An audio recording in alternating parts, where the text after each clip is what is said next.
potato chips ឬដំឡូងបន្ទះ potato chips ឬដំឡូងបន្ទះគឺជាអាហារសម្រន់ដ៏ពេញនិយមនៅជុំវិញពិភពលោកហើយជាផលិតផលមួយដែលកើតឡើងដោយចៃដន្យនៅឆ្នាំ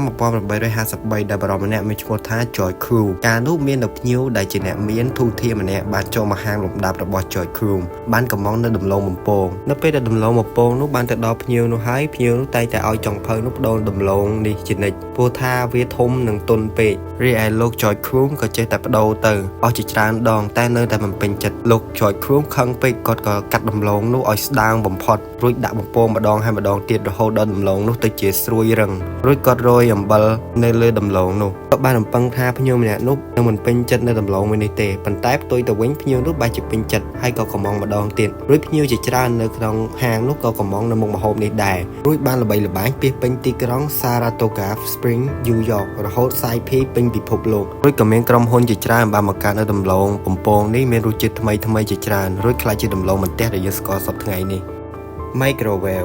Microwave គឺជាម៉ាស៊ីនចម្អិនអាហារដែលកើតឡើងដោយចៃដន្យនៅឆ្នាំ1945ដែលបរិមម្នាក់មានឈ្មោះថា Percy Spencer ជាជនជាតិអាមេរិកនៅឆ្នាំនោះលោក Spencer បានសិក្សាអំពីបច្ចេកវិទ្យារ៉ាដានៅក្រុមហ៊ុនមួយឈ្មោះថា Raytheon ខណៈពេលដែលគាត់បានបើកដំណើរការម៉ាស៊ីនរ៉ាដាស្រាប់តែមួយសន្ទុះក្រោយមកសូកូឡាដែលនៅក្នុងកប៉ៅខោរបស់លោក Percy បានរលាយគាត់បានចាប់អារម្មណ៍នៅរឿងនេះហើយចាប់ផ្ដើមសិក្សាអំពីរឿងចម្លែកនេះក្រោយមកគាត់បានយកនៅពោតឆៅទៅដាក់នៅនឹងរ៉ាដាមួយសន្ទុះក្រោយមកពោតនោះបានផ្ទុះរួចក៏បានសាកល្បងនឹងចំណីអាហារផ្សេងទៀតជាលទ្ធផលគឺសុទ្ធតែធ្វើឲ្យចំណីអាហារទាំងអស់នោះឆ្អិនរួចក៏បានសិក្សាដឹងថាដោយសារតែម៉ាស៊ីនរ៉ាដាបានប្រើនៅម៉ាស៊ីនមួយដែលមានឈ្មោះថា Magnetron បានបញ្ចេញនៅរលក Microwave វិទ្យុសកម្មអេឡិចត្រូម៉ាញ៉េទិករួចរលកនោះបានទៅធ្វើឲ្យម៉ូលេគុលទឹកនៅក្នុងចំណីអាហារមានចលនាទើបធ្វើឲ្យចំណីអាហារនោះក្តៅដូចនេះហើយចំណីអាហារនៅធ្វើនៅក្នុង Microwave ច្រើនតែក្តៅពីក្នុងមកក្រៅក្រោយមកលោក Percy បានបង្កើតនៅ Microwave ចេញមកប៉ុន្តែ Microwave ដំបូងមានទំហំធំ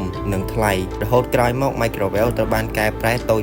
ទៅនិងមានតម្លៃសមរម្យទៅតាមសម័យកាលរហូតដល់ Microwave បច្ចុប្បន្ន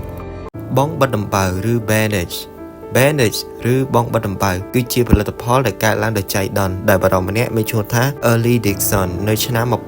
1920ហើយគាត់ក៏ជាអ្នកធ្វើការនៅក្រុមហ៊ុនដ៏ល្បីឈ្មោះមួយដែលមានឈ្មោះថា Johnson & Johnson នៅពេលនោះពេលគាត់មកផ្ទះតែងតែឃើញនៅភរិយារបស់គាត់មានឈ្មោះថា Josephine តែងតែរងរបួសនៅពេលដែលនាងចម្អិនអាហារហើយការព្យាបាលនៅចំណន់នោះនៅពេលដែលមានការមុតឬរងរបួសតិចតួចត្រូវរំបងជាច្រើនជាន់និងចំណាយពេលយូរនិងរញ៉េរញ៉ៃដូចនេះដើម្បីងាយស្រួលក្នុងការព្យាបាលលោក Early បានយកនូវស្កុតក្រណាត់មករួមបញ្ចូលគ្នាជាមួយនឹងសម្លៃប៉ុន្តែដើម្បីរក្សាភាពស្អិតនៃស្កុតគាត់បានកាត់នៅស្បែកអាវមកដាក់ពីក្រោមកន្លែងស្អិតនោះរួចក្រោយមកប្រពន្ធរបស់គាត់រៀនបារម្ភទៀតហើយព្រោះពេលរងរបួសតិចតួចគ្រាន់តែបកនៅស្កុតដែលប្តីគាត់ធ្វើឲ្យដល់បិទនៅកន្លែងរងរបួសនោះរួចក្រោយមកលោក Early បានបែកកំណត់យកនៅបងបិទដំបៅទៅលក់ប៉ុន្តែដំបូងមិនសូវដាច់ទេដោយសារតែបងបិទដំបៅដំបូងត្រូវកាត់ស្កុតដើម្បីប្រើនិងពិបាកប្រើក្រោយមកត្រូវបានកែសម្រួលបងបិទដំបៅនោះឲ្យងាយស្រួលប្រើជាងមុននិងคล้ายជាផលិតផលដែលសង្គ្រោះបឋមទូទៅដល់ល្បីល្បាញនៅជុំវិញពិភពលោកកែវវិទ្យាសាស្ត្រឬ Super Glue កែវវិទ្យាសាស្ត្រឬ Super Glue ជាផលិតផលដែលកើតឡើងដោយចៃដន្យដែលបរិមម្នាក់មានឈ្មោះថា Harry Coover នៅសម័យសង្គ្រាមលោកលើកទី2នៅឆ្នាំ1942លោក Harry Coover គាត់បានចង់បង្កើតនៅកញ្ចក់ស្គរកំភ្លើងផ្លាស្ទិកដែលថ្លាតែពេលដែលគាត់បានផ្សំសារធាតុគីមីពេលដែលកំពុងកូរបញ្ចូលគ្នានឹងធ្វើឲ្យសារធាតុរាវនោះប្រែជាស្អិតខ្លាំងនៅពេលដែលដាក់លើវត្ថុអ្វីមួយពេលនោះលោក Harry Coover បានគិតថាគម្រោងបង្កើតកញ្ចក់ស្គរបានបរាជ័យហើយនិងគិតថាវត្ថុរាវនេះអត់ប្រយោជន៍ក៏លែងបង្កើតនៅសារធាតុនេះទៀតក្រោយមកនៅឆ្នាំ1951លោក Harry Coover និងក្រុមការងាររបស់គាត់បានសិក្សាអំពីគម្រោងផ្សេងហើយបង្កើតនៅវត្ថុរាវដែលមានភាពស្អិតជាប់ដដែលនឹងហើយលើកនេះគាត់លែងបោះបង់ចោលនៅវត្ថុនេះទៀតហើយនិងយល់ថាវត្ថុនេះមានប្រយោជន៍នៅក្នុងការតភ្ជាប់របស់បាក់បែកឬផ្គុំរបស់ផ្សេងៗឲ្យប្រើប្រាស់ឡើងវិញបានទើបបង្កើតបានជាកែវវិទ្យាសាស្ត្រដែលយើងប្រើប្រាស់សពថ្ងៃចំពោះហេតុផលដែលធ្វើឲ្យកែវវិទ្យាសាស្ត្រស្អិតព្រោះនៅពេលដែលវានៅក្នុងដបបិទជិតវាជាវត្ថុរាវដែលរងចាំធ្វើប្រតិកម្មជាមួយនឹងម៉ូលេគុលទឹកនៅពេលណាដែលកែវវិទ្យាសាស្ត្របានចាក់ចេញពីដបទៅប៉ះទៅនឹងខ្យល់ដែលមានសំណើមវានឹងចុះត្រជាក់ប្រតិកម្មភ្លាមខ្លាចជាកករឹងដូចនេះហើយរាល់ពេលដែលយើងយកកែវវិទ្យាសាស្ត្រដាក់ទៅនឹងដៃវាស្អិតជាប់លឿនជាងធម្មតាព្រោះថាដៃរបស់យើងមានសំណើម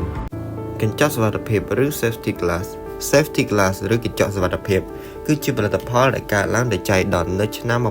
1903ដោយអ្នកគីមីវិទ្យាម្នាក់ជាជនជាតិបារាំងមានឈ្មោះថា Edouard Benedictus កាលពីជំនាន់នោះក៏បានលើកនឹងដបកែវមួយបានធ្លាក់ពីលើធ្នើរបស់គាត់ក៏បានគិតថាកែវនេះនឹងបែកខ្ចាយពីពេញការ៉ូតែពេលទៅគាត់ទៅមើលកែវនោះបែកជាវាគ្រាន់តែមានស្នាមប្រេះដូចជាសម្បុកពេញពាងតែមិនបែកនោះទេដោយឃើញរឿងបែបនេះក៏បានសិក្សាអំពីវាក៏បានឲ្យដឹងថាមកពីកែវនោះបានដាក់ផ្សំនូវសារធាតុមួយយ៉ាងដែលមានឈ្មោះថា cellulose nitrate ដែលសារធាតុនេះហើយដែលបានធ្វើឲ្យកែវនោះស្វិតជាប់គ្នាទោះបីជាវាប្រេះក៏វាមិនបែកចេញពីគ្នាដែររួចមកក៏បានបង្កើតនូវកញ្ចក់មួយប្រភេទនេះនិងបន្ថែមជាមួយនឹងផ្លាស្ទិកស្ដើងមួយនិងដាក់កញ្ចក់ពីរខាងស្រោបពីលើនៅពេលណាដែលកញ្ចក់នោះបែកបំណែកកញ្ចក់នោះនឹងជាប់គ្នានិងមិនបែកទៅមុតមនុស្សឡើយរួចក៏បានប្រែក្លាយទៅជាកញ្ចក់សុវត្ថិភាពដែលយើងប្រើប្រាស់សពថ្ងៃភាគច្រើនប្រើប្រាស់ទៅលើរថយន្តអគារផ្សេងៗនិងបានជួយជីវិតមនុស្សឲ្យជាច្រើនអ្នក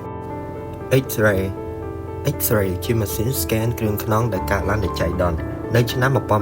1895ដោយជនជាតិអាល្លឺម៉ង់ម្នាក់ឈ្មោះថា Wilhelm Conrad Röntgen នៅពេលនោះគាត់បានពិសោធន៍ទៅលើដបកែវពិសេសមួយដែលមានឈ្មោះថា Crooked Tube ដោយសារតែគាត់ចង់ដឹងអំពីដំណើរការរបស់អគ្គិសនីនៅពេលដែលវានៅក្នុងដបបិទជិតដើម្បីឲ្យប្រាកដថាគ្មានពន្លឺអគ្គិសនីអាចចេញពីកែវនេះបានគាត់បានយកនៅប្រអប់ឡាំងខ្មៅមួយគ្របពីលើរួចបិទភ្លើងបន្ទប់ឲ្យងងឹតពេលដែលគាត់បានបើកនៅដំណើរការដបអគ្គិសនីគាត់ស្រាប់តែមាននៅពន្លឺបៃតងចម្លែកបានភ្លឺនៅជុំវិញបន្ទប់បន្ទាប់មកគាត់បានមើលឃើញនៅពន្លឺបៃតងនោះចាំងទៅលើបន្ទះឡាំងមួយដែលផ្សំពីសារធាតុ barium platinocyanide គាត់បានស្រឡាំងកាំងដោយសារតែដបនោះបានបិទជិតទាំងស្រុងតើមាននៅពន្លឺអាចចេញមកបានយ៉ាងដូចម្តេចក្រោយមកគាត់បានយកនៅរបស់ជាច្រើនមកដាក់នៅពីមុខពន្លឺនេះដូចជាសៀវភៅឈើតែពន្លឺនេះនៅតែអាចចេញមករួចពីការបិទទាំងអស់នេះនៅពេលដែលគាត់យកដំសំណយកមកដាក់ម្ដងពន្លឺនេះមិនអាចឆ្លងកាត់បានឡើយនៅពេលដែលគាត់បានយកនៅបន្ទះឡាំងដែលផ្សំពីសារធាតុ barium platinocyanide ទៅដាក់ចាំងពន្លឺនៅលើដៃរបស់គាត់បានបង្ហាញនៅឆ្អឹងក្នុងដៃរបស់គាត់